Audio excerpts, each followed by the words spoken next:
এখন চিন্তা ভাবনা করছি হান্নান গ্রুপের সামনে আর ব্যবসা বাণিজ্য করবো না। এই যে দেখেন, এই যে দেখেন, এই যে দেখেন, ব্যবসা বাণিজ্য বাদ দিমু চিন্তা ভাবনা করছি। হান্নান গ্রুপ ছুটির টাকা আর ঈদ বোনাস দিছে, বেতন দেয় না, এই জন্য আমাদেরকে কোনো কাস্টমার টাকা দেয়নি। ঠিক আছে, এই যে দেন বাকির অবস্থা, আমাদেরকে কোনো কাস্টমার টাকা দেয় নাই। আমাদের কি জীবন এভাবে বাকি ব্যবসা করে চলবো?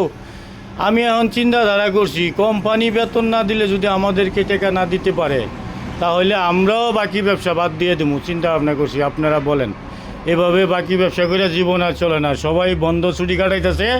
আর আমি আর আমার বিয়াই এই যে দোকানে একলা একলা মাছি মারতেছি, কারণ চিন্তা ভাবনা এতগুলা টাকা বাকি, হ্যাঁ, না দিয়া চলে গেছে কাস্টমার, আবার বেতন পাইলে টাকা দিব।